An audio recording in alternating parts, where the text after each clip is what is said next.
Yashodanandana Braja Janandana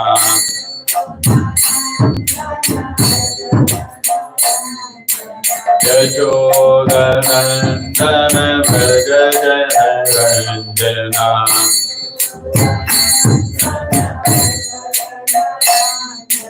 Yamuna Dira Vanachari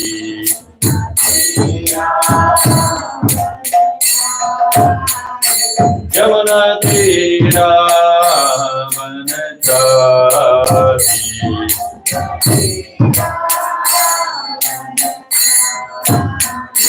Jaya Rama Rama Kunja Vihari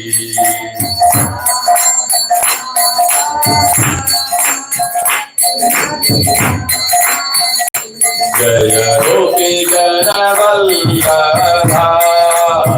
Giridhari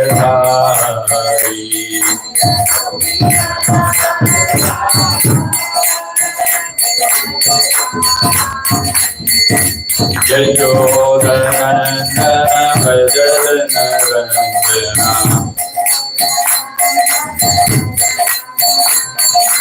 Yamuna Tira Vanachari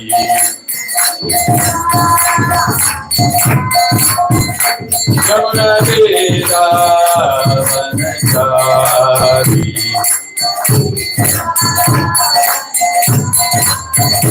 Jaya Radha Kunja Vihari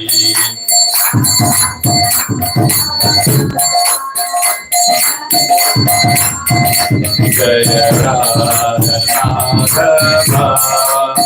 Kunja Vihari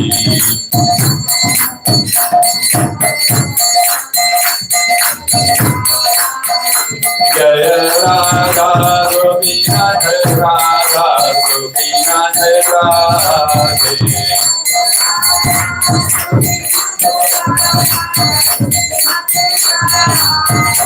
Jaya Radha Gopinath Radha Gopinath Radhe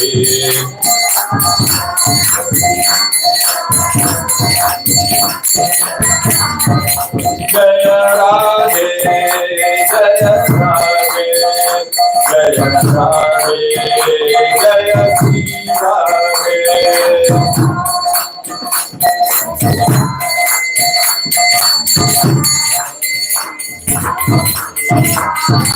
Jaya Gauranitai Jaya Gauranitai Gauranitai Jaya Gauranitai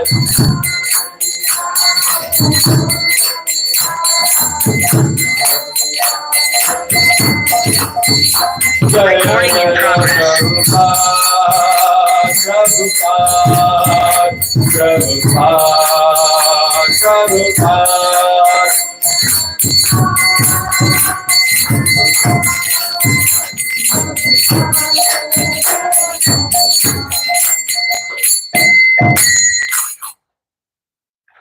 Jai Vishwaguru Srila Prabhupada ki Jai, Sri Sri Gaurika ki Jai, Sri Sri Radha Gopinath ki Jai, Nitai Gaur Premanande Hari Hari Bol.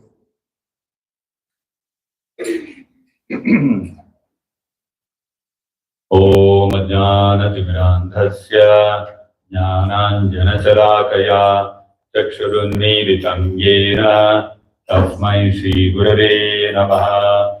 Namo Vishnu Padaya Krishna Prestaya Bhutale Srimate Bhakti Vedanta Swaminiti Namine Namaste Saraswati Deve Gauravani Pracharine Nirvishesha Shunyavadi Paschatya Deshatarine Jaya Shri Krishna Chaitanya Prabhu Nityananda Shri Advaita Gadadhara Shri Vasadi Gaura Bhakta Vrinda Hare Krishna, Krishna Krishna, Hare Hare, Hare Rama, Rama Rama, Hare Hare. Mokam karoti vacharam, pangum langhayate girim, yat kripatamaham vande, Sri Gurum Dinataranam. Hare Krishna.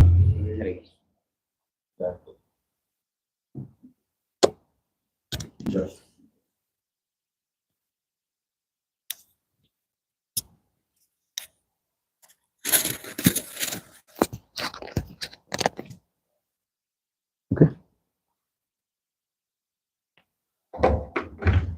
Hare Krishna.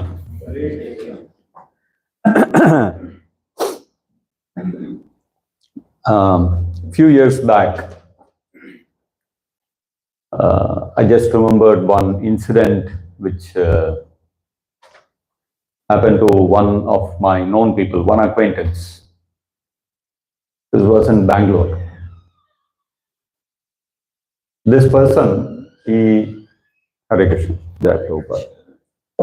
This person was working in the temple. He was an employee in the temple. And I used to meet him quite often, had a lot of interactions with him. And one day I heard that he had fallen unconscious in the office. Something, he felt dizzy and fell unconscious. Immediately everybody took him to the hospital and admitted him. And 4 or 5 days I didn't see him. After about 4 or 5 days, again he started coming to the office. So I called him naturally, whenever something like this happens, we ask what happened and all that. So I called him and asked, what happened? I didn't see you for so many days. I heard that you had fallen unconscious. He said, yeah, Prabhu, I fell unconscious. Then immediately all the devotees here, they took me and put me in the hospital. So then I asked him, what happened? So in the hospital, what did they say? He said, they told me to get admitted for about 4 or 5 days. And they ran me through a lot of tests, some blood tests, some scans, this, that, and all that.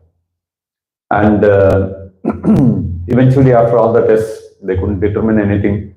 So they just gave some vitamin and those kind of medications and let me off. So then he started laughing. So I said, what happened? Why are you laughing? He said, finally, at the end of the 4 or 5 days stay, I got a bill for about 25,000 rupees. So then I said, that must have been a heavy thing for you. So he said, 25,000 rupees to find out that I have no problem. So after all the tests, everything is normal. So he took the positive side of it. He said, I spent 25,000 and found that I have no problem. I'm all right. This is how modern medication is. You go to the hospital for one thing, then they will tell you, first thing they will tell you is do one CT scan, just to be on the sure side. And if the CT scan, nothing comes out, they will say, why not do one MRI? And after you do one MRI, something else, all kinds of blood tests, this test, that test, they'll put you through the whole thing. Of course, you cannot blame the doctors also. They also have targets from their hospitals that this many scans should happen, this many lab test, figures should come through, this much billing should have happened and all those kind of things.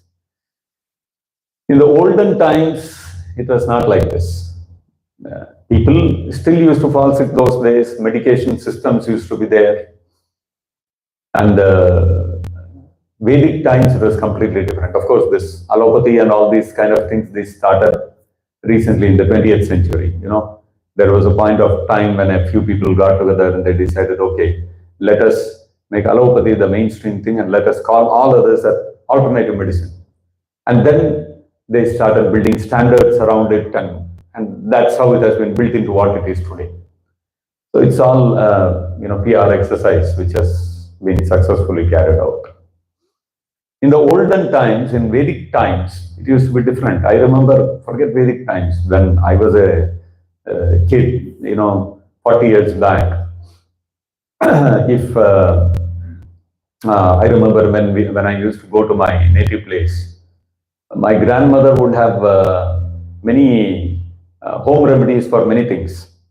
As soon as we take bath, she will take one rasana dipodi, one powder will be there, and she'll apply it on the head so that you should not catch a cold. And for hair fall, they would take hibiscus leaves and they would crush it and keep it in the water, and with that water they will take bath. So many things like this, isn't it? And so even 30, 40 years back, people used to know all these home remedies. And I remember those days, we used to go to our family doctor. He was not even a doctor, he was an RMP, registered medical practitioner. Those who don't complete MBBS, they used to get these licenses called RMP, registered medical practitioner. So we used to go to him, he used to charge 1 rupee those days, 40 years back. 1 rupee he would charge, he would have his stethoscope, and anything is there, he will keep his stethoscope on our back, on our chest, and finally he will tell this is the problem. No scans were there, no CRI, CT scan, no MRIs, no blood test, none of these things were there. But those days also, doctors were doing their job, isn't it, with just one stethoscope. Now, but of course, you would have to pay some fees, some medicine you have to pay and all that. If you go even further back, in the Vedic times, the system used to be that there would be these people who would be repositories of knowledge. Those people who are knowledgeable, they were called Brahmanas. And these persons who are repositories of knowledge, Brahmanas, they would not have any other work, they would not take up any job, they would not take up any other source of livelihood. Their only work would be in that they would be in a village, and in the village to all the children they will give education. And that would be free education. Whatever the children, according to their capacity, whatever Guru Dakshina they wanted to give, they could give. And so what will this Brahmana do for livelihood? He will go from door to door and beg, and for alms. And each household, because he is delivering knowledge to all the younger generation, they would give some grains or some milk or whatever for his daily this one, they would give something. And whenever he would go house to house, if somebody is sick, they would ask him that so and so person is sick in our family. He would check them and he will tell that this kind of herb you take and make this preparation and give, that will do. And the people would search out the herbs and do whatever is required, and that's how medication used to be. No centralized diagnostic labs, there were no big multi-speciality hospitals, no medical insurance, none of these things were required. So it used to be, medicine used to be, medical treatment used to be free and freely available to all. That used to be the kind of thing. So, so these Brahmanas in those ages, because they were knowledgeable people and their life was dedicated only to cultivating knowledge, they would be patronized by kings in the Vedic times. The kings, whenever they would conduct sacrifices, they would give in charity, support the Brahmanas and things like that. But gradually what happened when the Muslim invaders, they came from different parts of the world to India, the Kshatriya kings were replaced by the Muslim rulers. So what happened? That patronization of the Varnashrama Dharma, the patronization of the people who cultivated knowledge, the Brahmanas, slowly started eroding. So if you see around the middle of the 15th century, around 1450, 1460 AD, if you look at around that time, around 550 years before. So at that time, the Delhi was being ruled by the Lodi dynasty. Lodi dynasty, the Muslims were coming from Afghanistan. So they had their Sultanate, Lodi Sultanate. They used to call them Sultan. Simultaneously in Bengal, there was another dynasty which was ruling. That was the Ilyasi Shah dynasty. Now this Ilyasi Shah dynasty, they are also Muslims, but they were from a different background, different ethnicity. They were coming from Southeast Africa or some, area like that. And so you see, North India especially, there were these Muslim rulers from different parts of the world who had come to India to rule over, because India was very affluent and rich in natural resources. So everybody from the whole world wanted to come to India. That was how later on the Britishers also came. So these so during this time, what happened? Because the kings were no longer patronizing the Brahmanas, so this time the Vaisyas took over, the mercantile people. They started, the zamindars, they were the people who had a lot of money. They started giving in charity and protecting and providing for these Brahmanas. So even then, even 500 years ago, the Brahmanas were still involved only in imparting knowledge to the society, and they were not involved in any other livelihood activity like that. So in Bengal at that time, Navadvip was considered a center of learning. A lot of Brahmanas would be there. There would be a lot of Sanskrit and Vedic schools, Gurukulas. So a lot of learning was going on there. So like today we have Harvard Business School, we have MIT. These are Oxford University, Stanford University. These are all considered the seats of knowledge today. Those days, it used to be these kind of places, Navadvip and Takshashila and places like that. Different places in India used to be the places where people would come to learn. So this Navadvip in Bengal, Navadvip was such a place where there was a large concentration of people who would come to get educated. Now, about if you look at Navadvip, about maybe 60 kilometers approximately northwest of Navadvip is a place called Srihatta. So in this place, there used to be one learned Brahmana called Upendra Mishra. So this Upendra Mishra had a son who was Jagannath Mishra.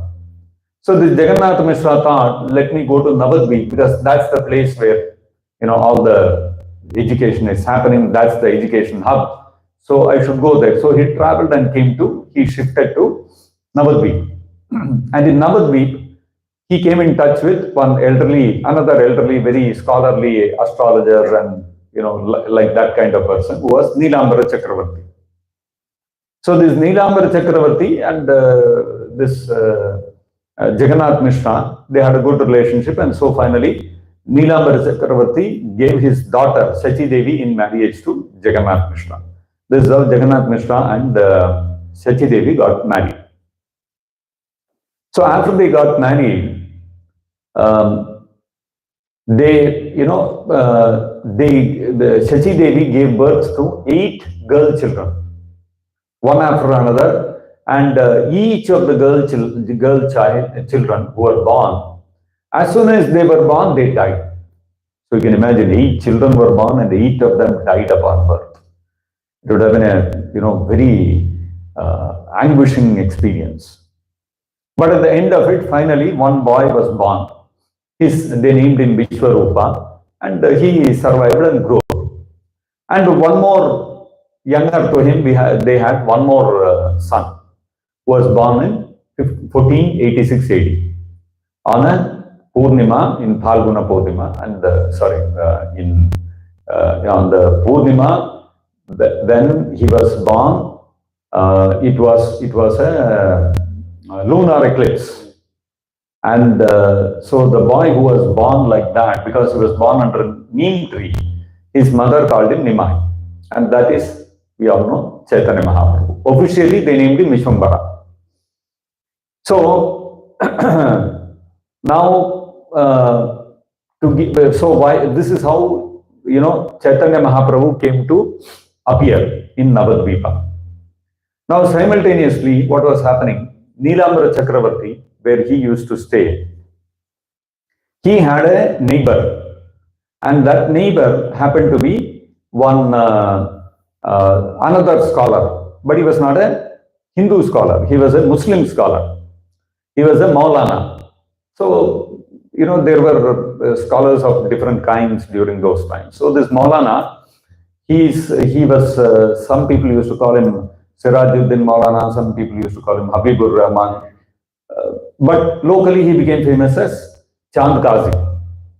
So this Chand Kazi was the neighbor of Nilamra Chakravarti, and he used to call Nilamra Chakravarti Kaka. Kaka means in Muslim, this one terminology, they call uncle as Kaka. So Nilamra Chakravarti was quite elderly, so Chand Kazi used to call him uncle, Kaka, like that. So they had a good relationship. And Chaitanya Mahaprabhu, when he was born, he used to look upon Chand Kazi like his uncle. So it was like a, like very close relationship they had between them. Now this Chand Kazi, because he was a Maulana, Maulana means a cleric, religious person like that. He was appointed by the emperor of that time.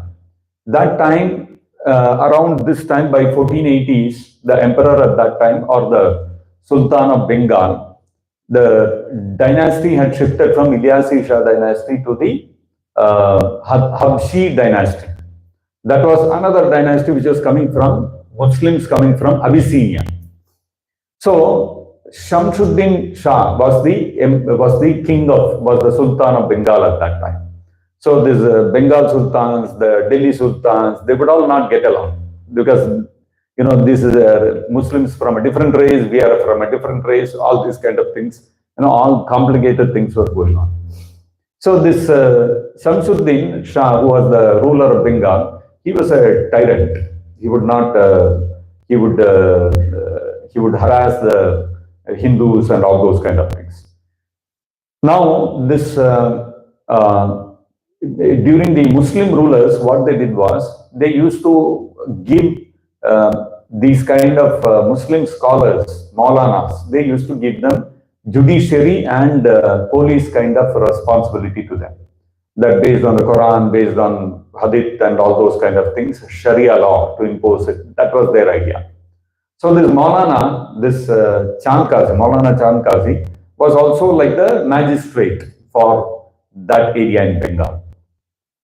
Now because he was also a scholar, he was a religious man, this Maulana also became the spiritual advisor for another young man, another young Muslim of that time, who was an upcoming leader of that time. His name was Alauddin. And this Alauddin, he came from very humble background. He used to work as a menial servant under one zamindar called Subuddhi Raya at that time. And as a small boy, he used to work under Subuddhi Raya, and Subuddhi Raya used to treat him like his son, but he would also be very strict with him. One time, some mistake he did, he stole some money or something like that, and Subuddhi Raya, gave him some people say that he caned him, others say that he whipped him for whatever reason. So, because he wanted to correct him. And eventually, that boy grew up and slowly he got into politics and he became the Wazir. Wazir means some kind of minister under the Shamsuddin Shah. So for this Alauddin, this Maulana was the spiritual advisor. Now Chaitanya Mahaprabhu appeared in 1486 AD. So about 8 years later, 1494 AD, that was the time when this Alauddin, who was the Wazir, he assassinated the Sultan and he became the Sultan. And he assumed the name Nawab Hussain Shah. That is how Nawab Hussain Shah became the Sultan of Bengal. And this Nawab Hussain Shah, because from his childhood, he came from menial, from very humble backgrounds, and he had worked under Hindus like Subuddhi Raya and such people. He had a lot of regard. Although Subuddhi Raya punished him very heavily, but he had a lot of respect for him after all growing up, because he understood that it was for his own welfare, for correcting him, he had done that. So, we also, when we grow up, we go to school, there is some teacher who corrected us by, giving us a very strict punishment in school. When that happens, when we grow up, at that moment as children, we might feel, oh, this teacher is very strict, we might be afraid of the teacher and all that. But after we grow up, we feel that this teacher, because of this teacher, I have imbibed good values. So we feel grateful. So likewise, Nawab Hussain Shah was also grateful to Subuddhi Raya because he corrected him and he showed him, he taught him good values and things like that. So this Nawab Hussain Shah, because he had respect for Subuddhi Raya and people like that, he was quite a liberal person. He appointed a lot of Hindus in his court and things like that, and that is how he selected two Hindus from Brahmin background, who were very intelligent and very capable. And he named them, one of them he named them Sakar Malik, and one of them was Dabir Khas. So who later on went on to become, as we all know, Rupa Goswami and Sanatana Goswami. So that's how Hussain Shah, because although he was a Muslim, he was liberal and he did not persecute Hindus. During his time, that is how Chaitanya Mahaprabhu also, he was able to spread his Sankirtan movement in Bengal without any interruption and all that. And so Hussain Shah was a liberal, and he was not a persecutor of Hindus like that. So it is in this background that Chaitanya Mahaprabhu appeared, and he started his movement, spreading the Sankirtan movement. So in the meantime, what happened is by 1497 AD, Jagannath Mishra, he passed away. So Chaitanya Mahaprabhu became the sole male member of the family, and in 1501,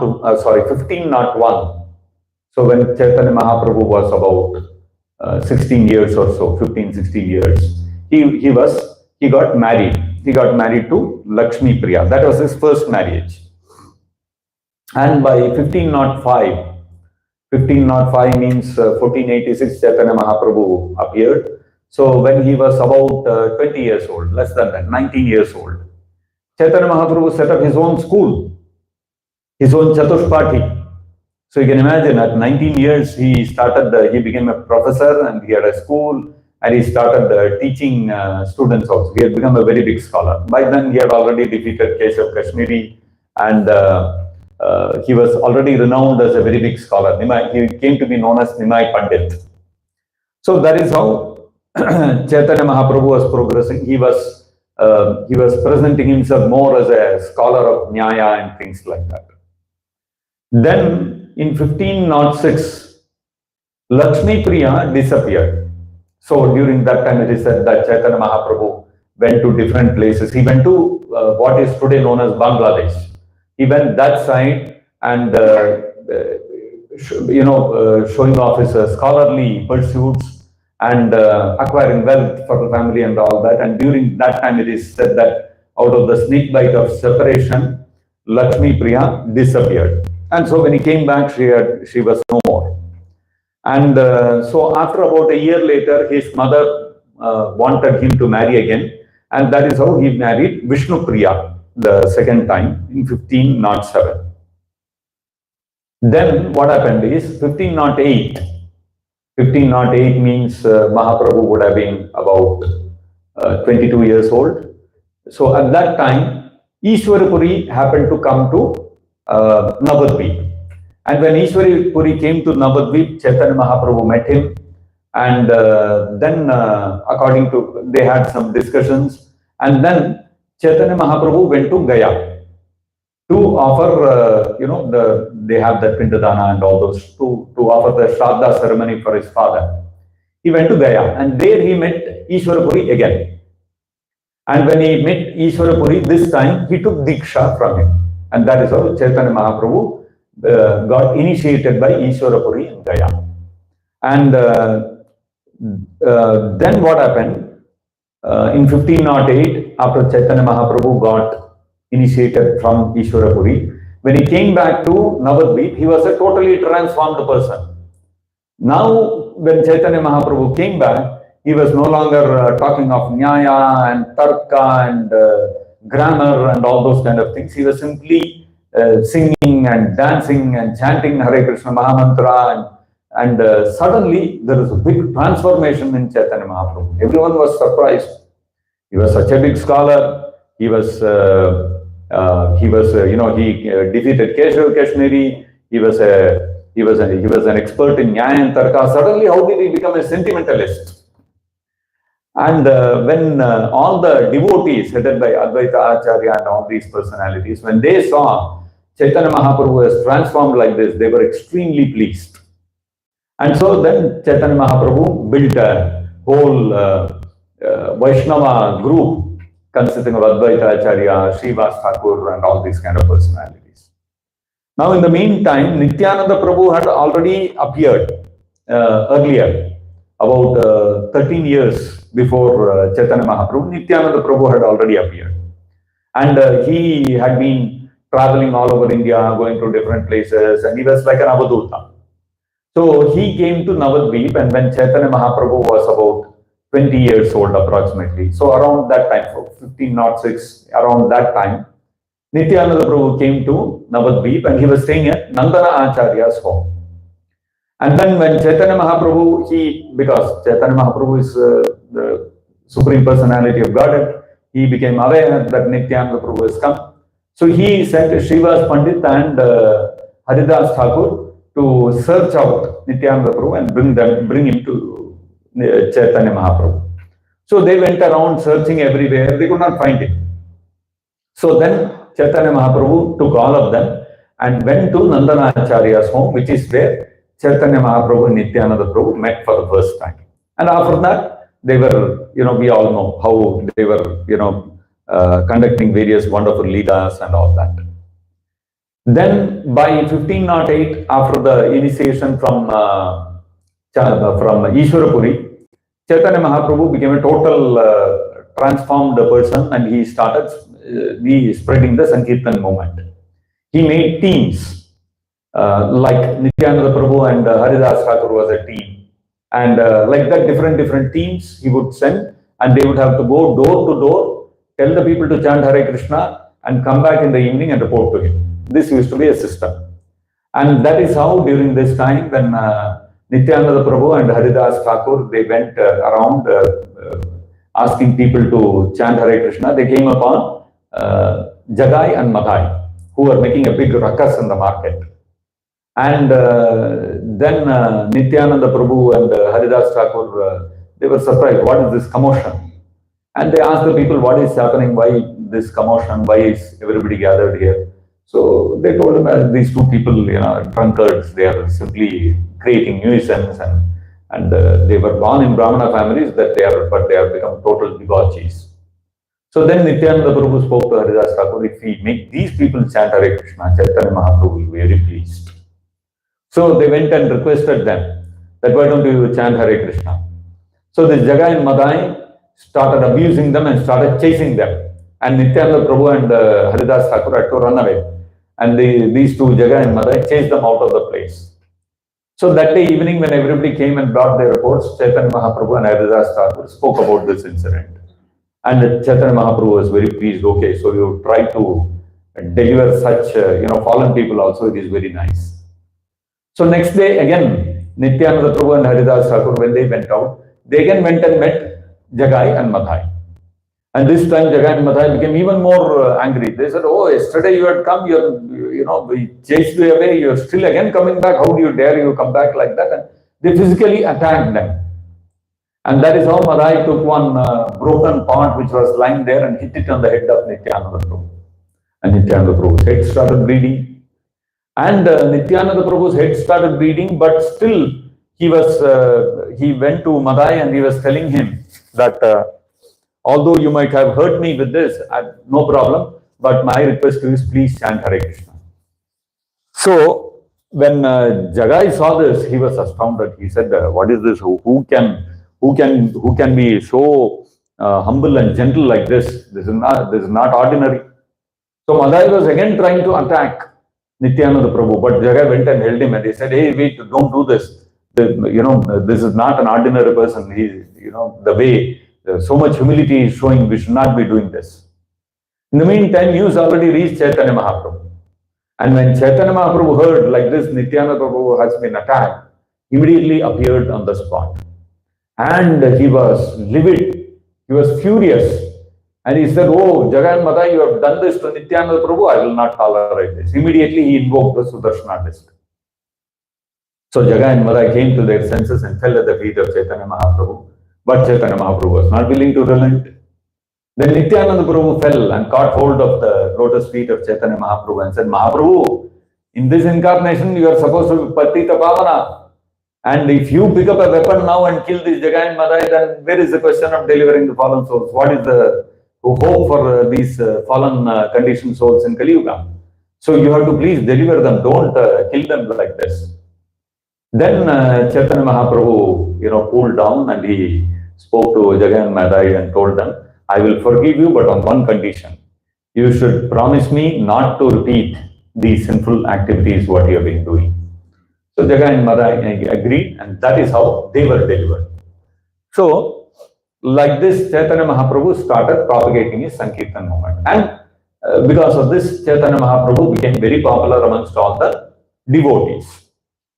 So, while Chaitanya Mahaprabhu was becoming popular amongst the devotees, and he started propagating the Sankirtan movement, and especially the Hare Krishna Mahamantra, and the Mridangas, Kartans, everyday Sankirtan parties would go out in different directions, and they would invite everybody, irrespective of their caste and all these kind of things, to chant along with them.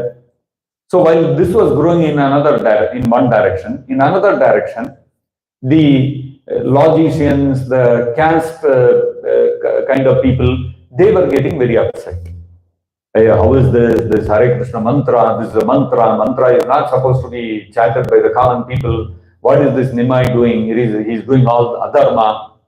So they started becoming envious of the popularity of Chaitanya Mahaprabhu. So they said, so by 1509, in about a year's time, Chaitanya Mahaprabhu had become very famous and Sankirtan was going on unrestrictedly everywhere. So by then he had heard, Nawab Hussain Shah had heard there is one person like this in Navadvip, he is doing a lot of Sankirtan, he has become very popular and all that. So Nawab Hussain Shah said, don't disturb him, let him go on, let him do whatever he wants. So then, when this became too much popular, so all the people, local people, those who were too much fanatic about caste and things like that, they said, well, we have to somehow stop this Nimai. So what to do? Nimai has gone crazy. So let us go to the Chand Kazi because he is the magistrate and let us complain to him.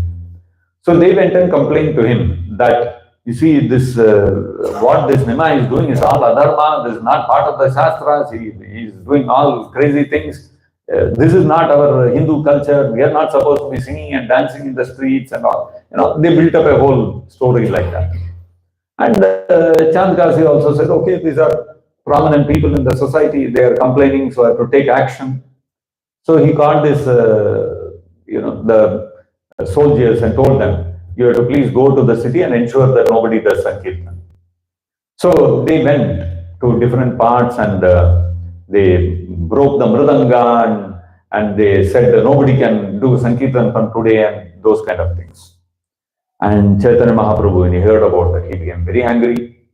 So he said, oh, this is the Chand Kazi has got so much guts to stop the Sankirtan movement. Then we will organize a Maha Sankirtan movement.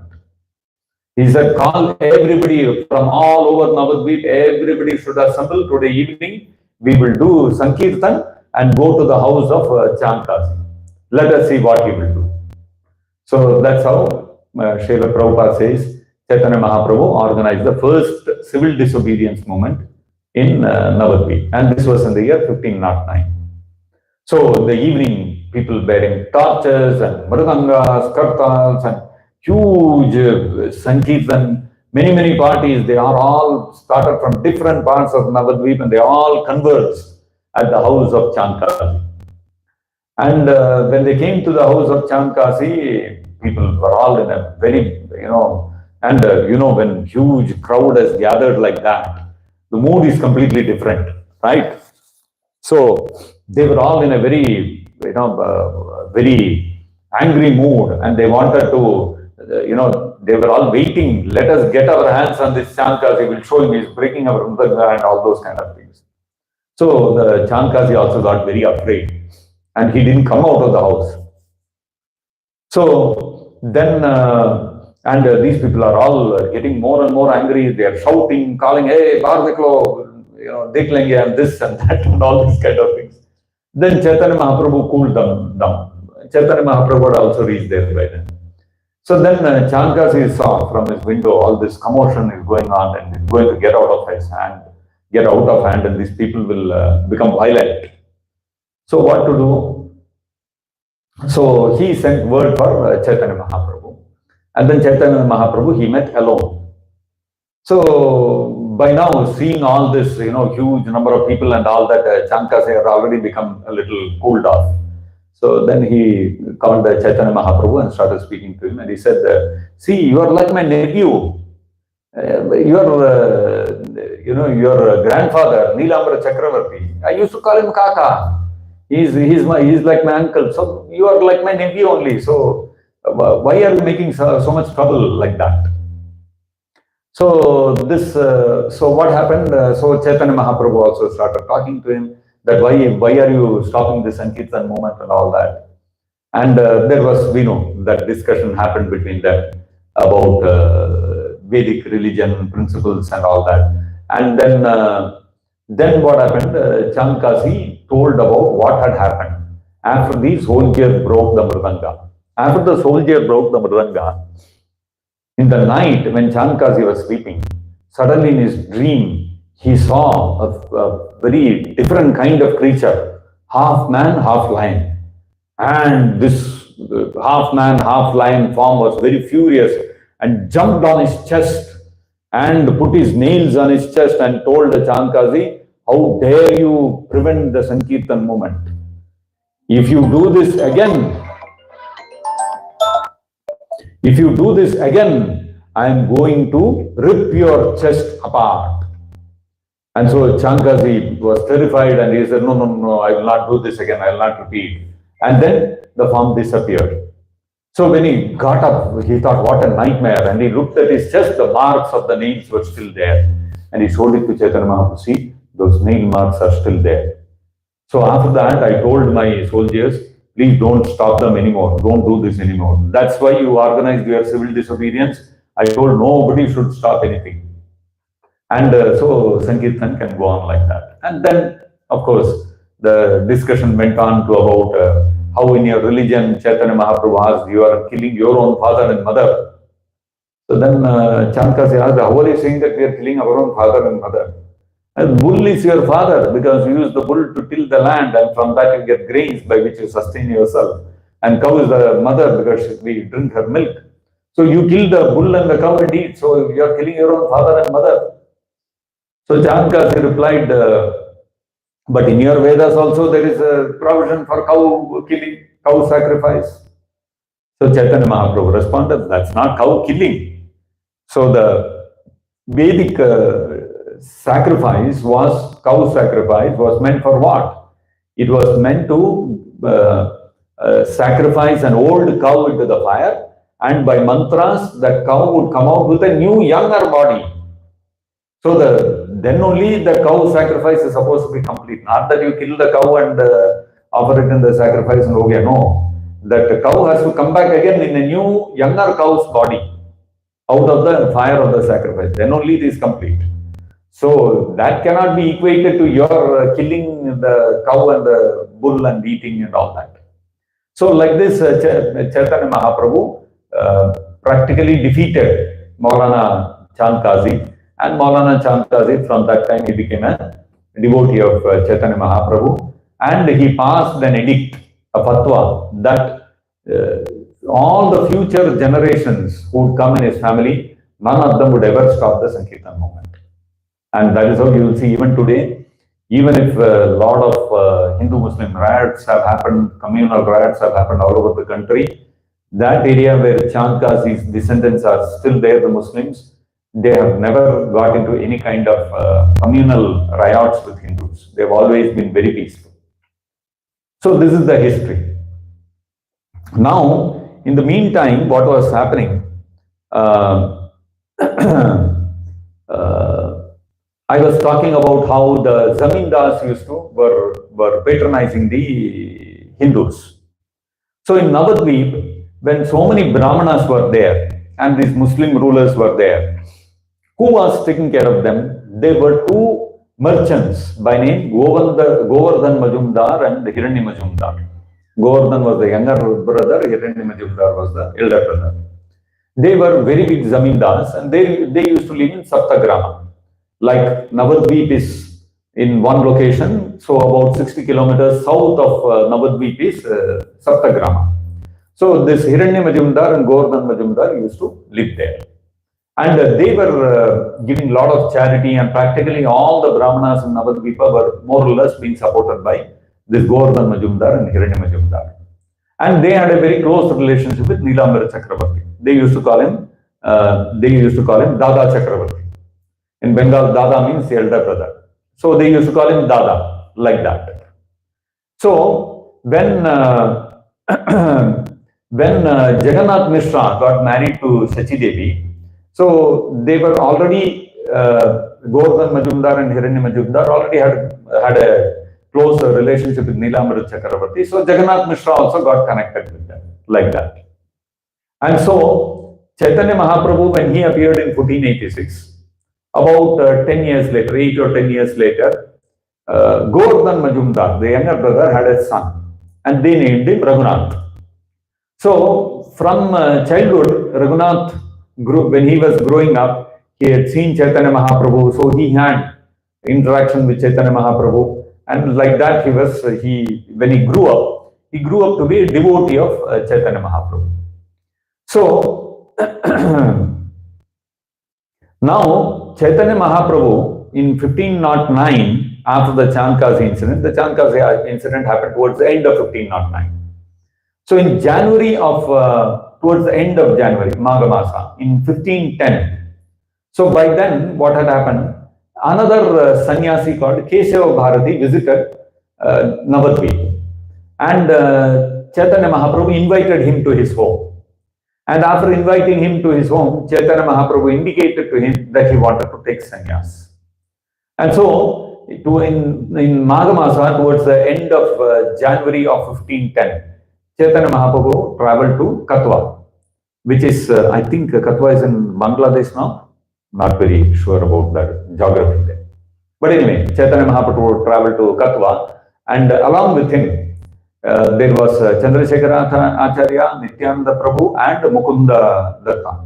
So these were the three people who accompanied Chaitanya Mahaprabhu, and there Chaitanya Mahaprabhu accepted sannyas from Kesava Bharati.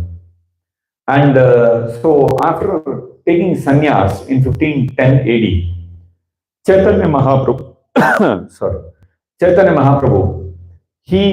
immediately after taking sannyas, he wanted to go to Vrindavan.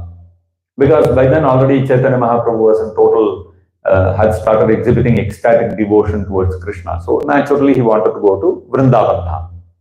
So when he wanted to go to Vrindavan Dham, he was, completely in ecstasy, singing Hare Krishna Mahamantra, and all along the way he was singing, and practically was not conscious of what he was doing. So Nityananda Prabhu tricked him and brought him to Shantipura. Now Shantipura is a place which is between Navadvip and Saptagrama. It is in between summit. So in Shantipura is a place where Advaita Acharya used to live. So Nityananda Prabhu misled Chaitanya Mahaprabhu and brought him to Shantipura. And there, when Chaitanya Mahaprabhu saw the Ganga, he said, "Which is this river?" Nityananda Prabhu said, "This is Yamuna." So Chaitanya Mahaprabhu, he got bewildered. He was, the moment he heard Yamuna, he thought this is really Yamuna, and he went and jumped into the Yamuna. And by then, Nityananda Prabhu had already sent information to Advaita Acharya that Chaitanya Mahaprabhu has taken sannyas. So now I am bringing him to Shantipura. So you come to receive him. So suddenly Chaitanya Mahaprabhu got out of the water and he saw in the boat, Advaita Acharya is coming. So he was a little surprised, and he said, "Oh, Advaita Acharya, you come here. How did you turn up in Vrindavan?" So Chaitanya Mahaprabhu is still in that mood, thinking he's in Vrindavan. So then Advaita Acharya told him, no, you're not in Vrindavan, you're in Shantipura. And but I thought this is Yamuna, this is not Yamuna, this is Ganga. So, and like this, then Chaitanya Mahaprabhu was very angry with Nityananda Prabhu. And of course, these are all, very brotherly dealings between them. And Nityananda Prabhu had a purpose. So then Advaita Acharya brought with him a fresh set of clothes for Chaitanya Mahaprabhu, because all his clothes were wet. He went and jumped into the Ganga like that, along with his clothes. So Advaita Acharya brought him a fresh set of clothes and took him to his home. And Chaitanya Mahaprabhu stayed in Shantipura at Advaita Acharya's home for about 5 to 7 days. And during this time, Nityananda Prabhu brought him to Advaita Acharya's home, and he brought Sachi Mata to Advaita Acharya's home. And because, son has taken sannyas, so Nityananda Prabhu wanted that one last time she should meet him. So then, Sachi Mata came there, and then there was a very tender meeting between son and mother, and Chaitanya Mahaprabhu apologized to his mother, saying that, my mother, I should have been serving you, but somehow or other, out of some sentiment, I've taken sannyas, so please forgive me, and all those kind of things. And then Sachi Mata said, okay, as long as you are staying here, I want to cook for you. So for all the 5 to 7 days that Chaitanya Mahaprabhu stayed there, Sachi Mata was cooking for him. Many people came for her because now he has taken sannyas. So because whenever a sannyasi comes, many people want to come and invite him to their home. And that used to be the culture.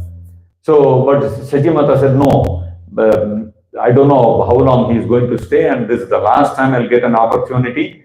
You will all get multiple opportunities to invite him as a sannyasi to your home and to feed him and all that, but I will not get this opportunity. So please allow only me to cook.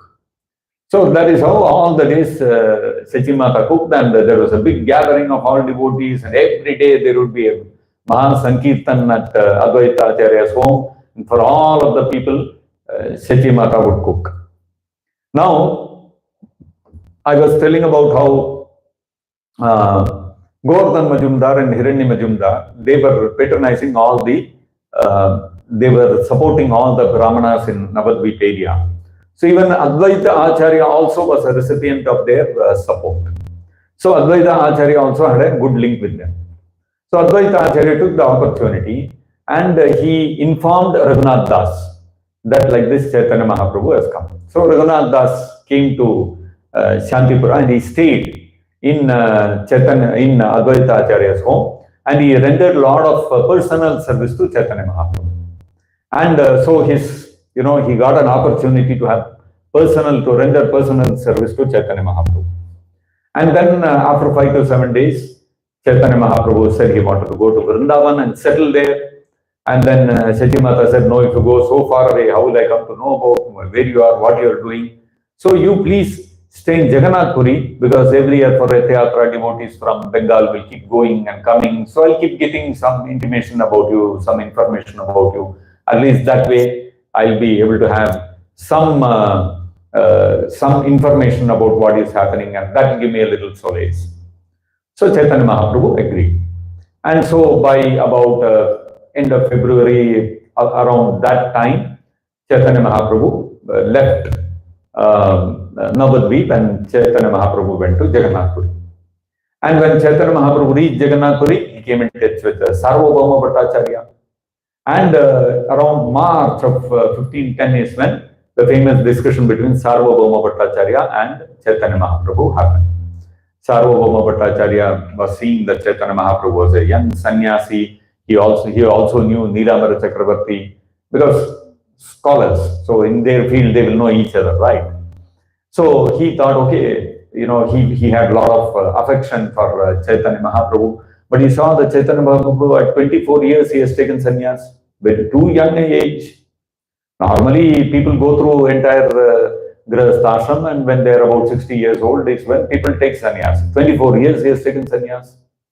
And he's every day is mixing with all common people and making everybody do chanting Hare Krishna Mahamantra. So how will he maintain his sannyas? So better that I teach him Vedanta Sutra. Because Brahma, Brahma Jnana, unless sannyasi engages in cultivating Brahma Jnana, he will not be able to maintain his sannyasa. That is the Jnana Marga. And Sarvabhauma Bhattacharya, although he was a Grihastha, was such a renowned scholar, many sannyasis had come to him to take lessons in Vedanta Sutra. So he thought, very wonderful sannyasi he is. Let me teach him Vedanta Sutra so that he will cultivate Brahma Jnana and he will be able to maintain his sannyas. Like in a paternal way, Sarvabhauma Bhattacharya thought about the welfare of Chaitanya Mahaprabhu. So he called him, made him sit, and continuously 7 days he was going on talking about Vedanta Sutra, and Chaitanya Mahaprabhu was completely silent, not speaking one word. So normally when a teacher comes to a classroom, teacher is giving class, if there are no questions coming from the students, the teacher will feel very disappointed. The teacher will not feel encouraged. The teacher will not feel motivated. So Sarvabhauma Bhattacharya said, 7 days I have been speaking continuously, but you are not speaking one word. Are you able to understand what I am saying or not? At least that much you tell. So Chaitanya Mahaprabhu replied, I understand Vedanta Sutra very well, but whatever you are saying doesn't make any sense to me. Then Sarvabhauma Bhattacharya became very angry. What is this? You know Vedanta Sutra, but what I am teaching you cannot understand. What is this you are saying? So then argument started between them, and then Chaitanya Mahaprabhu quoted that Ittam Bhuta Harihi, that verse, that Akamaha Sarvakama va Moksha Kama Udaradhi Tivrena Bhakti Yogena Yajeta Purusham Param, and Ittam Bhuta Guno Harihi. So that verse he quoted to explain how we have to take the direct meaning of the Vedas, and not like Shankaracharya, the Gauna Vritti, taking the secondary meanings. That's not what we should do. The Chaitanya Mahaprabhu gave the example like a sun. The sun is so brilliant, you don't need a candle to show the sun that this is the sun, right? So the sun is self-effulgent. Similarly, the Vedas are self-effulgent. You don't need an interpretation to understand them. Accept the direct meaning. And then Chaitanya Mahaprabhu spoke this verse, and then Chaitanya Mahaprabhu asked the Sarvabhauma Bhattacharya. So Sarvabhauma Bhattacharya asked Chaitanya Mahaprabhu, you explain this verse. So Chaitanya Mahaprabhu said, first you explain. Then Sarvabhauma Bhattacharya immediately showed all his grammatical skills and explained the Atmarama Samaneyo Nirgranta Pirukrame Kurvantyaha Itigim Bhaktim Vittam Bhuta Guno Hari. That's the verse, not the other one which I quoted. So this verse, so he explained it in, I think, 9 different ways, Sarvabhauma Bhattacharya, and all of them impersonal interpretations. Then he said, okay, Chaitanya Mahaprabhu, you explain. And then Chaitanya Mahaprabhu explained in some 16 different ways the same verse without touching even one of the explanations given by Sarvabhauma Bhattacharya, and all of them were Vaishnava explanations. Then Sarvabhauma Bhattacharya accepted defeat at the hands of Chaitanya Mahaprabhu, and that's how Sarvabhauma Bhattacharya became a devotee. So this happened sometime around March of 1510. So after this happened, the next day Chaitanya Mahaprabhu went to Sarvabhauma Bhattacharya's house with a little Jagannath Prasadam. And Sarvabhauma Bhattacharya that day had not yet risen, he had not yet woken up. So the moment Chaitanya Mahaprabhu entered his bedroom and brought prasadam, immediately he got up. And he got up saying, Krishna, Krishna, Krishna. And then he saw, oh, Mahaprabhu has come. Then he welcomed him. Then Mahaprabhu said, I brought some Jagannath prasadam for you. Immediately he took that and he accepted it and he ate it. Then Chaitanya Mahaprabhu said, how is it? You have not even washed your mouth, you have not cleaned your teeth, and you have eaten the prasadam. So then Sarvabhauma Bhattacharya said, the Lord's prasadam, as soon as you receive it, should immediately honor it without consideration of circumstance, place, and all these kind of things, without any formalities. Then Chaitanya Mahaprabhu smiled and he was very pleased with Sarvabhauma Bhattacharya. He said, I am astonished at how you have transformed into such a great devotee like that. So this was how Sarvabhauma Bhattacharya got transformed by Chaitanya Mahaprabhu's kripa. So now in the meantime, Raghunath Das, who had met Chaitanya Mahaprabhu, who had served him in Shantipura in Advaita Acharya's house, he had become totally transformed, and he had become mad after Chaitanya Mahaprabhu, and he wanted to leave his home and all these kind of things, and he wanted to go and be with Chaitanya Mahaprabhu. So every day he would run away from his home, and Govardhan Majumdar would send his servants, catch him and bring him back. And seeing that Raghunath Das has become mad after Chaitanya Mahaprabhu, what he did, he kept four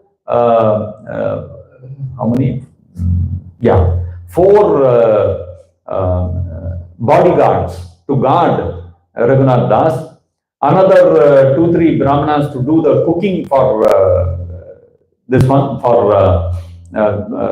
Das, and another 2 people to wash his clothes and all this. Totally 11 people he appointed.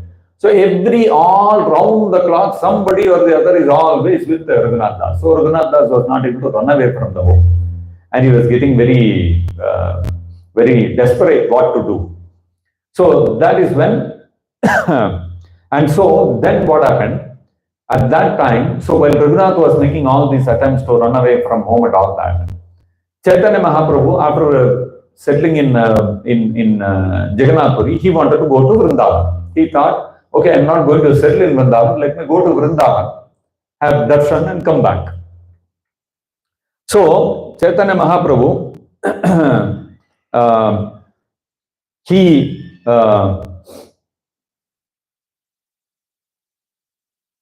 he before going to the Vrindavan, he first undertook a tour to South India. So primarily Chaitanya Mahaprabhu took that tour to South India, saying that I want to search out where is Vishwarupa.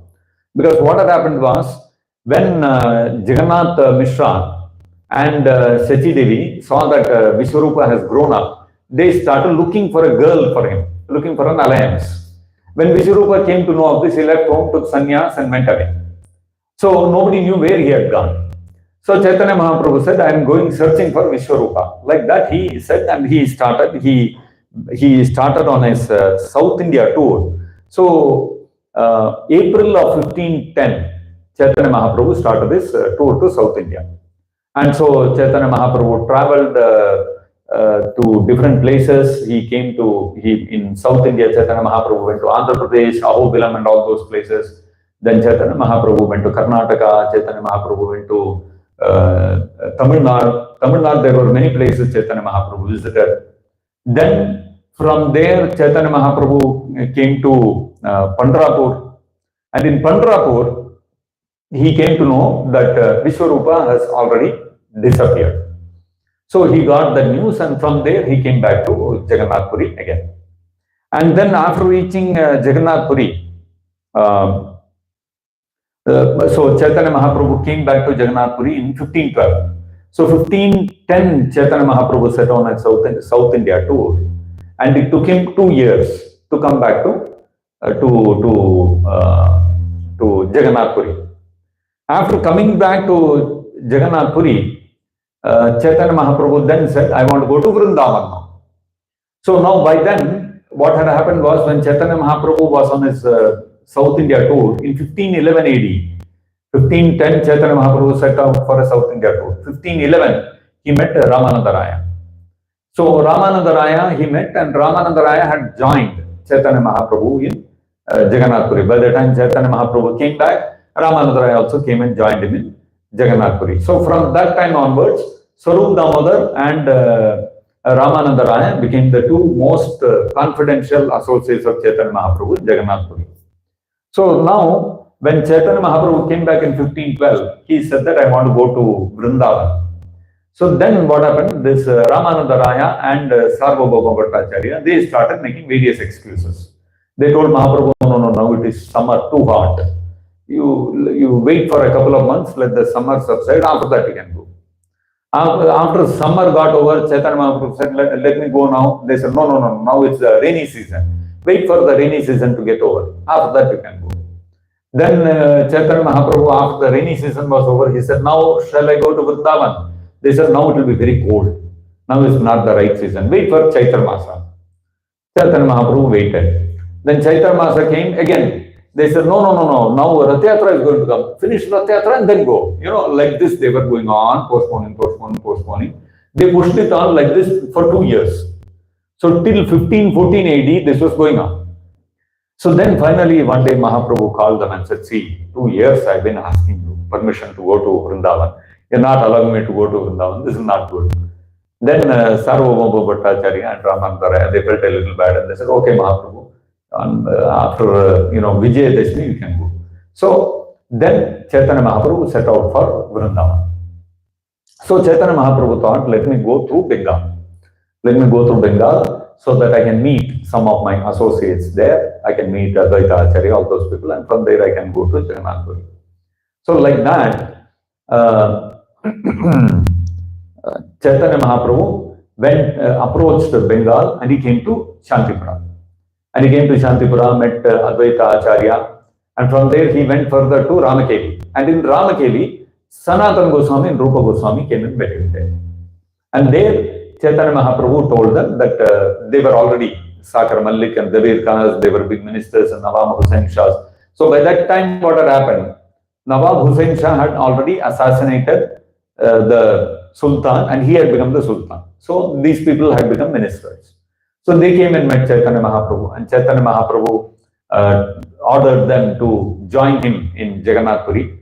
So they went back and they resigned their posts. And that, of course, that's another big story behind that, how Rupa Goswami and Sanatana Goswami came and met Chaitanya Mahaprabhu in Prayag and in Varanasi and all that.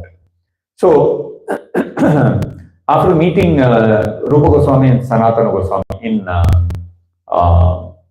in Ramkeli, Chaitanya, there, Rupa Goswami and Sanatana Goswami, but what had happened was when Chaitanya Mahaprabhu came to Bengal, that news had spread everywhere. And hordes and hordes of people, thousands of people were coming to Sri Chaitanya Mahaprabhu.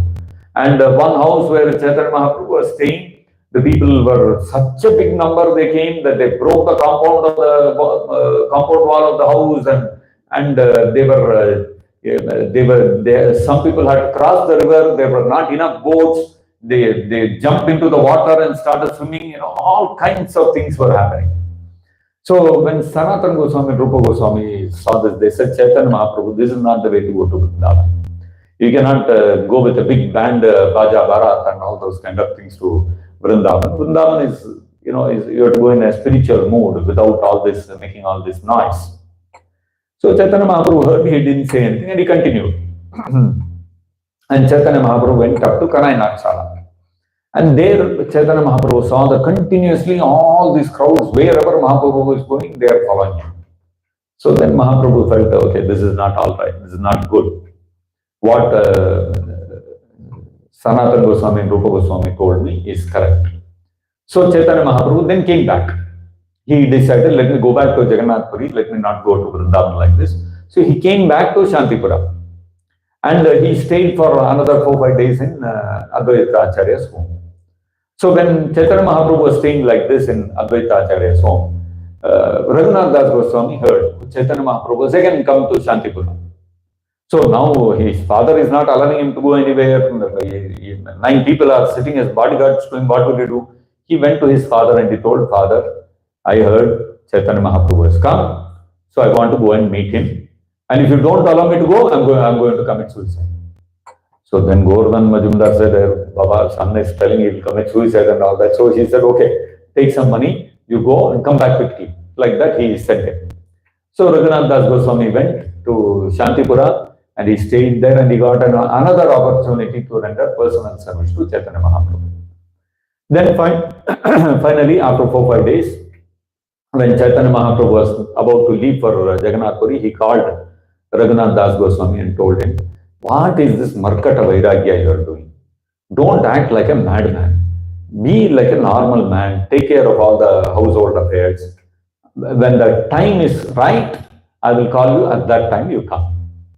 Like this, Chaitanya Mahaprabhu told him, and he sent Raghunath Das Goswami, and Chaitanya Mahaprabhu came back to Jagannath Puri. So then Raghunath Das came back to his home, and because Chaitanya Mahaprabhu was ordered, he started taking care of all the zamindar business activities, whatever was there. He started paying attention to all of that. And so his parents, his father, his mother, they became all very happy. Oh, see, wonderful. This is, Raghunath has become transformed. He has become a responsible person now. And by this time already, Raghunath Das Goswami was married. They had married him. His parents had gotten married thinking that if he is married, at least he will become responsible. But Raghunath Das Goswami was not showing so much interest in that also. So, but at least now they felt that, okay, now he has become responsible. So during this time, what happened? And because Govardhan Majumdar and Hiranya Majumdar, they were Jamindars, the system of collection used to be that the government, they would have one minister, and the Zamindars would have to collect all the taxes from the farmers, and from that they could keep 25% of the money, 75% they have to give to the minister will give 25% of what he got, balance 75% he will give to the treasury government. That used to be the system. So there was one Muslim minister who was taking care of all this. Now Govardhan Majumdar and Hiranya Majumdar, they did some politics and they got that minister removed from the scene. And they said directly we'll deal with the government. So government is getting more money that way. So then after removing the minister from the scene, what they started doing was, they started pocketing 3 lakh. So every year they used to get about, their annual income used to be about 12 lakh gold coins. That used to be the 25% that they used to get. So now they started under-reporting the actual revenue they were getting. So they were making an extra 3 lakh gold coins. Instead of 12 lakh gold coins, they were making 15 lakh gold coins. So you can imagine the level of opulence. So this, the Muslim minister came to know, and he became very, already his post is gone.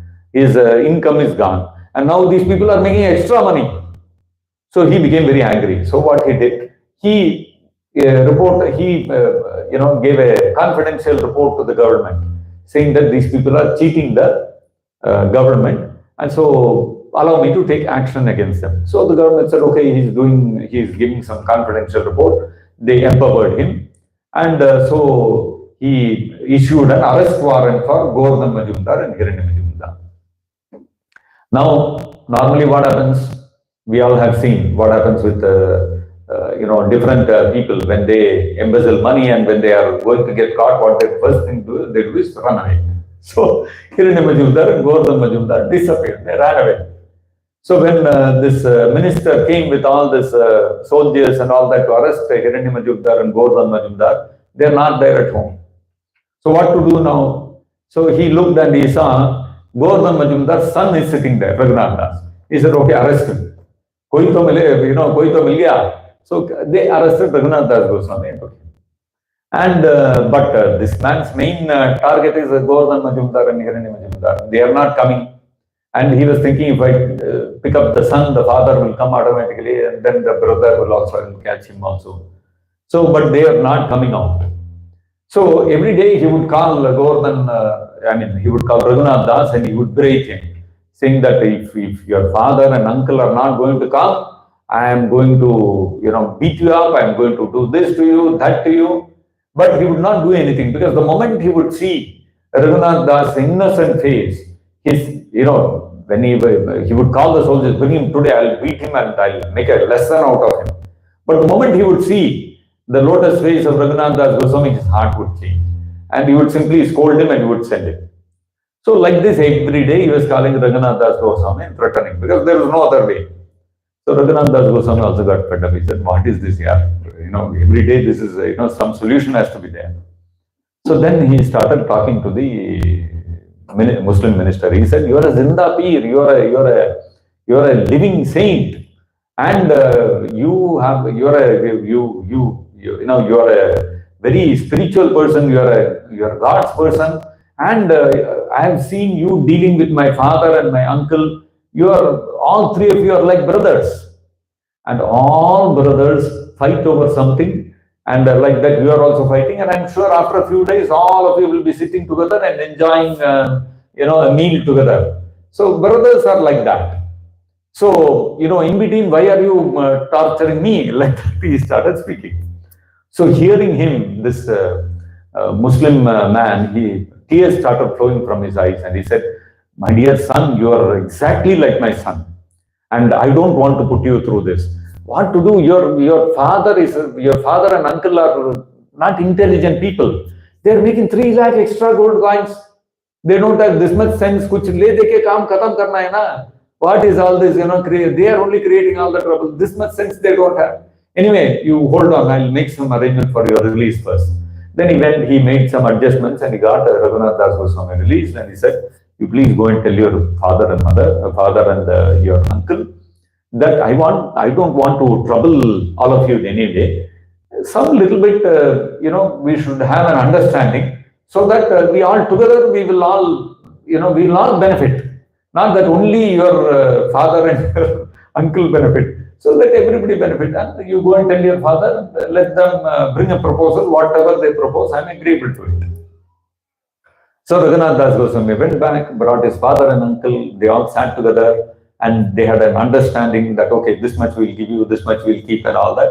And then the matter got solved. So like this, Raghunath Das Goswami became a very expert in handling the affairs of the zamindar system in his family and all that. So, in the meantime, Chaitanya Mahaprabhu, he had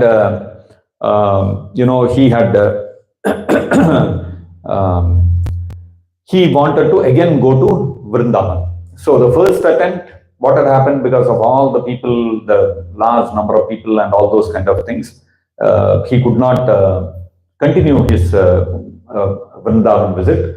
So 15 AD, Chaitanya Mahaprabhu again set out for Vrindavan. On Vijayadashmi day, he set out from Jagannath Puri to go to Vrindavan. So when you say Vijayadashmi is normally almost nearing September, October, in that time period. So Chaitanya Mahaprabhu set out on Vijayadashmi day for Vrindavan, and he went through the forests of Jharkhand. And going through the forests of Jharkhand, when Chaitanya Mahaprabhu was walking along the way, there was one tiger which was sitting on the path. And Chaitanya Mahaprabhu was in ecstasy, chanting Hare Krishna Mahamantra. He simply patted the tiger and said, chant Hare Krishna, Hari Bolo. And the tiger also started dancing and following Chaitanya Mahaprabhu, singing Hare Krishna Mantra. And then Chaitanya Mahaprabhu came to one pond, one small lake or pond or whatever, and there some elephants were drinking water. And Chaitanya Mahaprabhu took a bath in that pond, and then he sprinkled the water from the pond on the elephants, and they said, Hari Bol, Hari Bol. So all the elephants started singing and dancing. And then there were some deer, they also came, and deer, bears, lions, all of these tigers, they all came together, and they are all embracing each other. The tiger is kissing the deer, and all of them are crying and dancing and singing Hare Krishna Mahamantra. Big scene, there it happened. So this incident which happened in Jharkhand, even today, there is a temple which has been built there.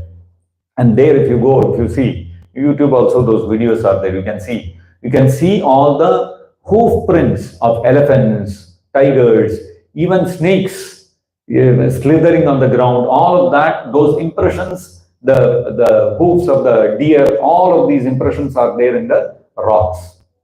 Because even the rocks started melting out of ecstasy, hearing Chaitanya Mahaprabhu singing Hare Krishna Mahamantra. And all these animals embracing and all these kind of things, that place where it happened in Jharkhand, it is still there. It is near Hazaribagh, I think. And then Chaitanya Mahaprabhu continued forward, and he reached Vrindavan. This was in 1515 AD. So 1515 AD, Chaitanya Mahaprabhu started on Vijayadashmi from Jagannath Puri, and he reached, because he was going by foot. By the time he reached Vrindavan, it was Kartik Purnima. It was the last day of Kartik that Chaitanya Mahaprabhu came to Vrindavan. So in Vrindavan, Chaitanya Mahaprabhu went to Govardhan, and when Chaitanya Mahaprabhu went to Govardhan, first he went to the Haridev temple. All of you who have gone to Vrindavan, you may know, near there is the Mansi Ganga, and next to Mansi Ganga is the Haridev temple. Haridev is the Narayana form of Vishnu. He is supposed to be guarding that area of Govardhan. So Chaitanya Mahaprabhu first went to Haridev temple, and by that time he reached, it was already evening, and he was, the moment he saw Haridev, he started singing and dancing in ecstasy. And the pujaris also immediately saw that he's a great personality, not an ordinary person. They gave him a mala prasadam from Haridev, and they offered him to Chaitanya Mahaprabhu to stay in the temple for the night. So Chaitanya Mahaprabhu stayed there in Haridev temple. Next day morning, Chaitanya Mahaprabhu got up, and then he went and took bath in Mansi Ganga, and then Chaitanya Mahaprabhu started on a parikram for Govardhan, and he engaged one local panda to accompany him and tell him about all the Leela Sthalis around Govardhan, like Govind Kund is there, and so many other Leela Sthalis are there. So this panda took Chaitanya Mahaprabhu around, and when Chaitanya Mahaprabhu came to one place, Chaitanya Mahaprabhu asked this panda, this Brahmana who was taking Chaitanya Mahaprabhu around, where is Radha Kund and Shyamakund? He said, nobody knows where is Radha Kund and Shyamakund, nobody knows. So they inquired, the local villages also, nobody knew. And then when they were going around, suddenly Chaitanya Mahaprabhu saw in the middle of some agricultural fields, 2 puddles of water. The moment Chaitanya Mahaprabhu saw that, he went and jumped into it, and he started bathing in it, and he was in complete ecstasy. So everybody was surprised. Why is Mahaprabhu doing like this, seeing these 2 puddles of water? And then Chaitanya Mahaprabhu came out and said that these 2 puddles are actually Radha Kund and Shyamakund. And then Chaitanya Mahaprabhu came to Vrindavan. After Govardhan Parikram, Chaitanya Mahaprabhu came to Vrindavan. So what happened in Vrindavan and further what happened to Raghunath Das Goswami, we will continue tomorrow. Okay, so I thought, till this we can cover today. If any of you have got anything else to share or add on to this, you're most welcome. Yes, Mother. Yes. So, Hare Krishna. So you mentioned Prabhu, like Jagai Madai incident. Yes. That the Prabhu and blood came out. So in Chaitanya Charitamrita, one full chapter is dedicated, like how Balaram is, like how Nityananda Prabhu is original program, not even expansion now. Yes. So we are to understand that his body is spiritual. So how do we reconcile that blood came out? How? That's an interesting question. Nityananda Prabhu's body is completely spiritual. He is a transcendental personality. And Madai took one broken piece of earthen pot and hit it on Nityananda Prabhu's head. So how can blood come out of his body? First of all, there is nothing like, I remember once one person I met, he asked me, I was talking to him about how when we get liberated, we go back to the spiritual world, Vaikuntha, there we are all persons and all these kind of things. Then he asked me one question. So there also, do people like here, do all the people there, do they have lungs and heart and all this kind of stuff? I told him, no, it's not like that. It is a different thing. I gave him the example, just like you might have a humanoid. Now, humanoid may exactly look like a human being. Now, you open up a humanoid, it will be full of wires, sensors, batteries, and stuff like that. And so if you ask, if you open up the body of a human being, will you find all these things? If you cut open the body of a human being, you will not find wires and all those kind of things. This is an imitation of the human body. Similarly, the human body that we are thinking as the original compared to humanoid, that is also an imitation. So in the spiritual world, we have a spiritual body, which is completely not made of earth, water, fire, air, space, and all these gross and subtle elements that we find in this material world. So the body is completely made of consciousness. There is no question of any lungs and heart and brain and all these kind of stuff. So naturally there is no blood also. So, but then how do we understand that Nityananda Prabhu's head blood is coming? So in a similar reference, we can see how in the first canto of the Srimad Bhagavatam, when after the battle of Kurukshetra was over, the battle of Kurukshetra got over, and then before Yudhishthira Maharaj got coronated as the king, all the Pandavas, they went and approached Bhishma Deva. Actually, what had happened was Yudhishthira was feeling very repentant. He was feeling very he was feeling very morose, saying that because of me, so many thousands and thousands of people have lost their lives. So I am the cause of this destruction. And just for a kingdom, I wanted the kingdom and so many people had to die. So different people, Vyasadeva tried convincing Yudhishthira, but Yudhishthira was not convinced. Then Krishna tried to convince Yudhishthira that it was a Dharma Yuddha, it is not your fault, it was Duryodhana's fault, all those kind of things, but still he was not convinced. So then Krishna told, okay, let us go to Bhishma Dev. Bhishma Dev tells you may become alright. So they all went to Bhishma Dev, and then Bhishma Dev advised Yudhishthira Maharaj, and then finally Yudhishthira Maharaj was convinced that it was not his fault.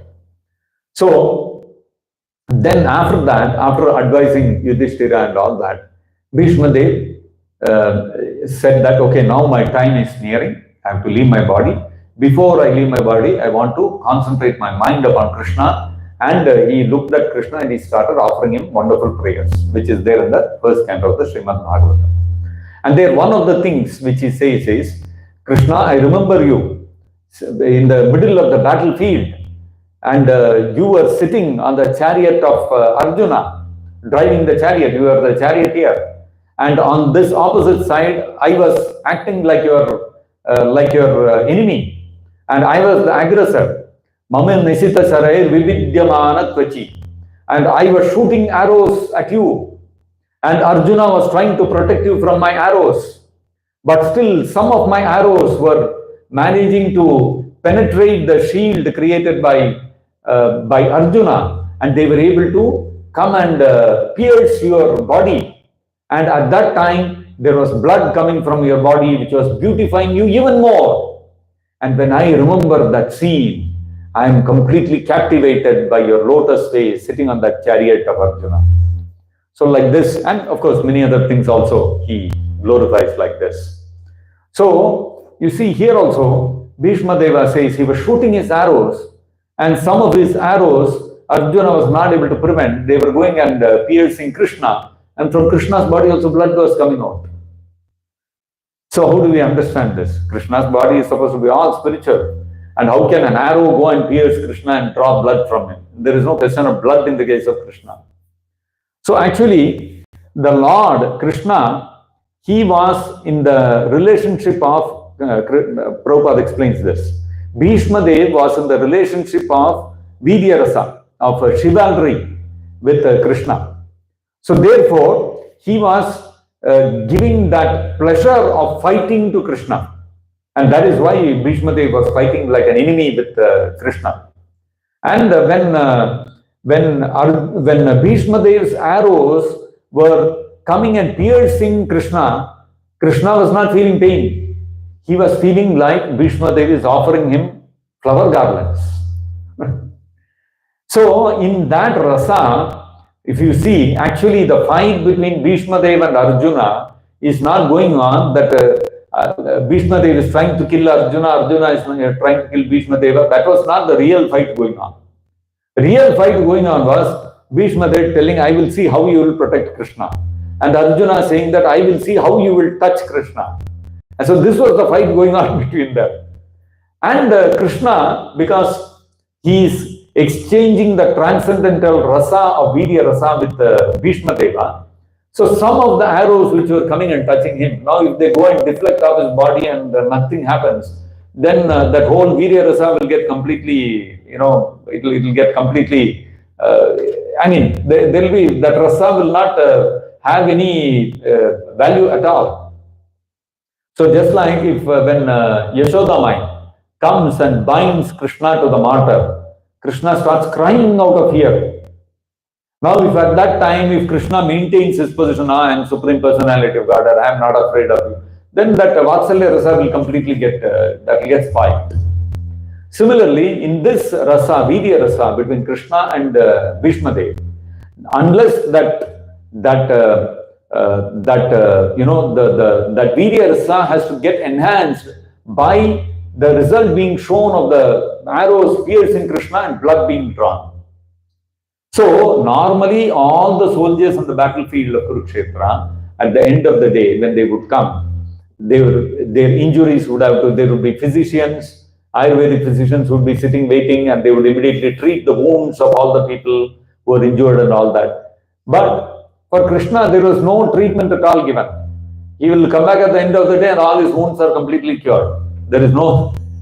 So only for the sake of exchanging that rasa, Yogamaya makes it appear as if there is blood coming when the arrows are piercing. Similarly, in the case of Nityananda Prabhu also, Yogamaya makes that kind of blood appear so that Chaitanya Mahaprabhu can come and express his anger. And the whole, pastime of Jagai and Madai. We understand Jagai and Madai are the eternal associates of the Supreme Lord. They are the same Jaya and Vijaya, who are the doorkeepers of Vishnu or Narayana and Vaikuntha. So that Jaya and Vijaya have come down as Jagai and Madai. So they have come down to participate in the Leela of Krishna to show how merciful Nityananda Prabhu is. So if Madai is taking the pot and breaking it on Nityananda Prabhu's head and nothing is happening to Nityananda Prabhu, then the rasa gets spoiled there itself. So they are playing that role of Jagai and Madai to demonstrate to the world the infinite compassion of Nityananda Prabhu. And so therefore Yogamaya makes it appear as if blood comes out of Nityananda Prabhu's head. Although this much is described, nowhere is it described that after that Nityananda Prabhu had to go to a doctor, put one bandage, and he had put stitches. You don't hear those kind of things, right? Afterwards, it got healed on its own. Ho gaya. So these are all actions of Yogamaya meant to enhance the rasa of Krishna with his devotees. Chaitanya Mahaprabhu with his devotees, Chaitanya Mahaprabhu and Nityananda Prabhu. So therefore, Yogamaya makes it appear like this. Similarly, when Bhishma Dev is again, he is praising Krishna, he says, Toraga Rajo Vidumbra Vishwa Kachalulita Shamavari Alankritasya.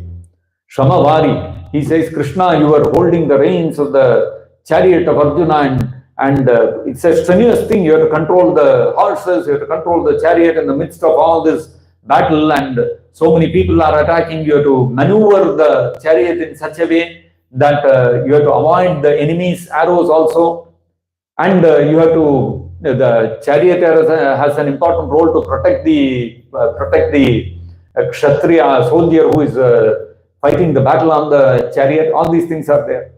So Bhishma Dev is saying that Krishna, when you were doing the strenuous act of holding the reins of the horses and maneuvering the chariot, I saw Shamavari Alankritasya. There were beads of perspiration decorating your forehead.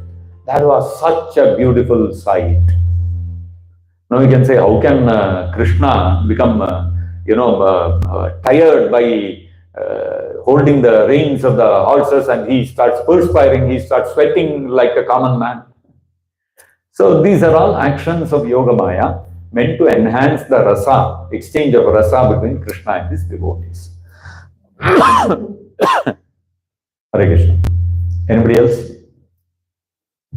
Yes, please.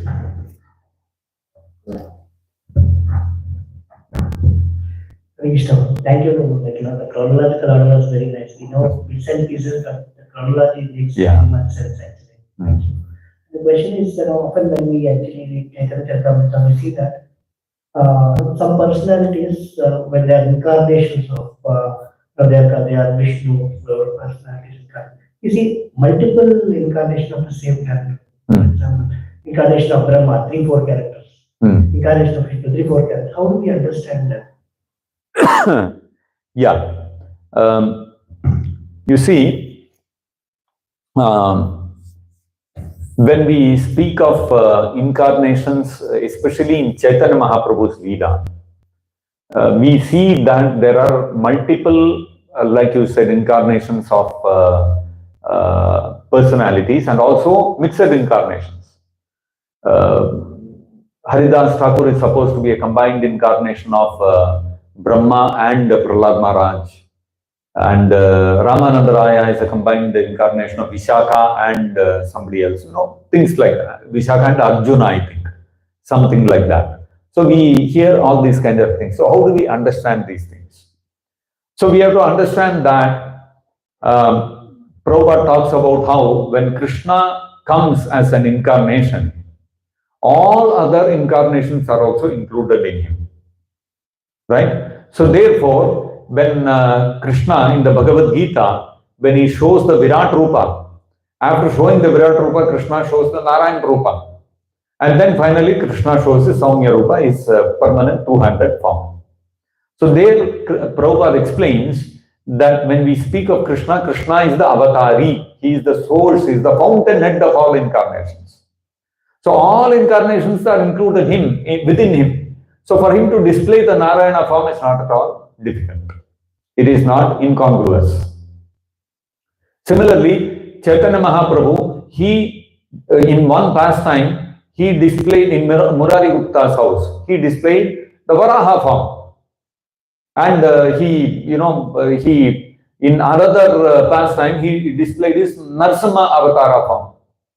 Right? So, Chaitanya Mahaprabhu also, because when he descends, all the incarnations are included within him.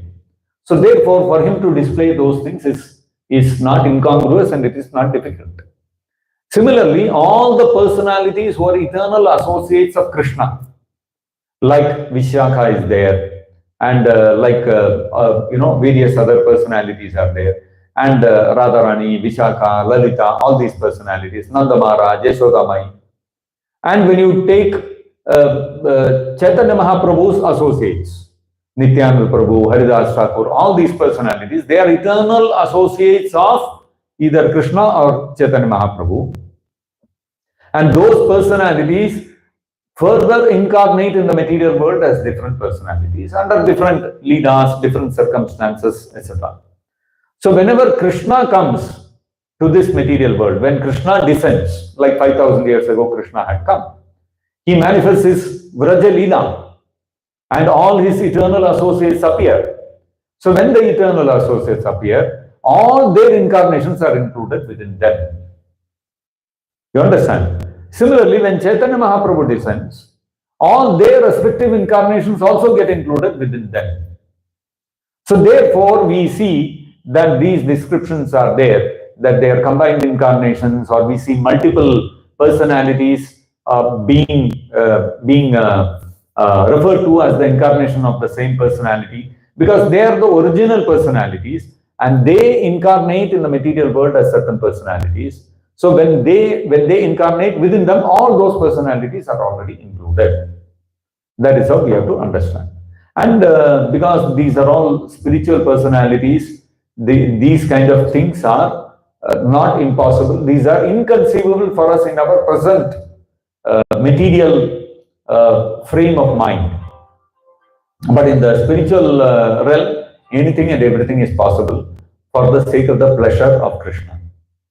So the mood of those personalities gets combined and the personalities come here as like that. I hope you get what I'm trying to say. I hope I made myself clear, because it's a very difficult subject matter. I've tried my best to explain it. Hare Krishna. On a similar line, one more question. Yes. We understand devotees taking incarnations. Even Jaga and Madhai, in Jaya and Vijaya also we understand. How about Chavkazi, Kamsa taking, that's something. Yeah. And there is Hussain Shah is said to be Jarasanda's incarnation, isn't it? So we have to understand that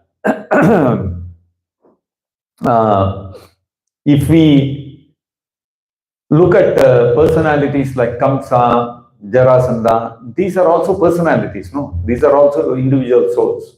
Just because Krishna vanquish them does not mean that their existence gets over. So in the spiritual world, in Goloka Vrindavan, in Goloka Vrindavan as well as Vaikuntha, no asuras exist. Asuras are not there. But still, and Devatas are also not there in Vaikuntha and this one, and Goloka Vrindavan. But yet, in Vrindavan, when Krishna is performing his different leelas, there is also the threat of Kamsa. Kamsa's threat has to be there. So therefore, in the spiritual world, a devotee plays the role of Kamsa, but then not like it happens in the material world. He doesn't actually go and kill everybody and all that. He is sitting in Mathura, and Brajavasis always have this, Kamsa is there, we have to send him taxes, he may send the Asuras anytime to kill Krishna. So that gives for a certain rasa exchange. So those personalities who are in the spiritual world actually playing those roles, they are not Asuras.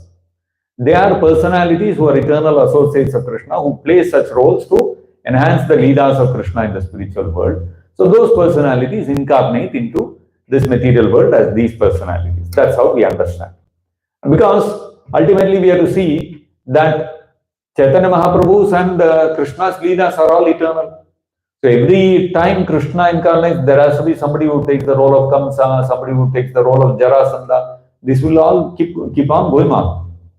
So it is not those actual asuras who incarnate in Chaitanya Mahaprabhu's Leela as Nawab Hussain Shah and as Chankazi and all these personalities. It is those personalities who in the spiritual world who are eternal associates of the Lord, but who present themselves like this for the Lord, to enable the Lord to be able to carry out that Leela. You understand now? So that's how we have to look at these things. Yes, please. So, Prabhu, did I hear that the same Leela that happens in the material world of enmity, whatnot, it also happens in the spiritual world? It doesn't happen in the way it happens here. Like I said, it is not that in Goloka Vrindavan, some asura like Aghasura is coming and attacking. That's not happening. But all the Brajavasis, they remember and they recollect that Aghasura had come and Krishna killed him. Kamsa is sending these asuras. Kamsa is, we have heard that Kamsa has already imprisoned Vasudeva and Devaki. So in the form of recollections, these things will keep happening in Vrindavan, in the sense that not happening is not the right word, that remembrances will be there. And that talk will be there. Oh, Kamsa is there. Kamsa will send some asura. We have to be careful about Krishna. We have to protect him. All these kind of remembrances of those leelas will be there. So, in the spiritual world, remembering a leela or actual performance, there is no difference. So, in the spiritual world, there are no asuras. Prabhupada clearly explains this in the Bhagavatam in the first canto. So, there is no question of asuras being there. But there are personalities, there are devotees who play the roles of devatas also. So otherwise, how will Radharani go and pray to one of the, like she goes and prays to Durga Devi, and then Abhimanyu comes there trying to find out whether Radharani is meeting Krishna or not, and he says that we are going to shift to Mathura. And then Krishna Krishna disguises as that. In this Leela happened in which Kunda? Govardhani. Opposite Govind Kunda. I think it is which Kunda is it? Vrinda Kunda. I think it is Vrinda. No, not Vrinda Kunda. Well, I forget the name of that Kunda. One of the Kundas it is there. Opposite Sankarshan Kunda it is there. So then Krishna takes, hides behind the deity of Durga, and he says that Abhimanyu, tomorrow your head is going to get chopped off. Kamsa will chop off your head. Abhimanyu says, oh, no, what should I do to prevent that? Every day, Radharani has to come and worship me all alone, and you should not come behind her. Then I will ensure that you get protected from Kamsa. Then he says, okay, from today, Radharani will come all alone and she'll worship you every day. These kind of leelas for them to happen. So, so unless there is the fear of Kamsa there, unless the Mathura Vasis know that somebody called Kamsa exists, how will they talk about this? Understand? So, when in Braja, when Krishna is performing his Leela, simultaneously there is one Mathura which is being ruled over by Kamsa, but that Kamsa is not sending asuras and killing Krishna and all that. Here, the Vrajavasis are sitting and they are thinking, oh, Krishna will send asuras to kill Krishna, so we have to be careful. So that rasa, Vatsalya rasa of protection comes. So all this is executed by Yogamaya. You understand? Here in the material world, Asura is actually Asura. Kamsa is actually an Asura and he is thinking how to kill Krishna and all that. There in the spiritual world, nobody is an Asura. But Yogamaya creates that kind of fear situation in Braja that Kamsa is sitting, he can any time attack.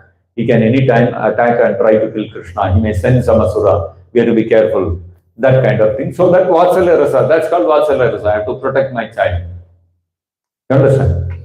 So these so the way Yogamaya works to please Krishna in the different rasas is not a very simple thing. To understand in a basic way, we understand that Yogamaya is constantly acting to please Krishna in the different rasas. But at the same time, to bring that real rasa out of Vatsalya, of Madhurya, all these kind of things, there are a lot of things that Yogamaya will have to do. It will all be very complicated and intricate, which we may not, at our level, we may not be able to comprehend fully to the fullest extent. But a lot of our Goswamis and Acharyas, they have all described all these kind of things in different literatures. That's how we have to, if you look at literatures like Gopala Champu and those kind of things, all these things are described. So we have to, understand that Yogamaya is working on a different level to enable these kind of leelas to happen even in the spiritual world. So asuras are not there, but the leelas are eternal. Correct? No, leelas are eternal. So how can the leelas be eternal when there are no asuras in the spiritual world? So, Yogamaya has a way of handling things so that the same experiences can still be there in the spiritual world also. That's how we have to understand. Thank you so much. The chronology helped a lot. Thanks so much. Right. One last question with this. Could you talk a little bit more about Swarup Damodar? Swarup Damodar. Okay, maybe tomorrow I can speak a little bit about him also. Okay, so I think, shall we close for today? We'll meet again tomorrow. Srila Prabhupada ki jai, Shri Gaur Nitai ki jai, Shri Radha Gopinath ki jai, Nitai Gaur Premanande Hari Hari Bol.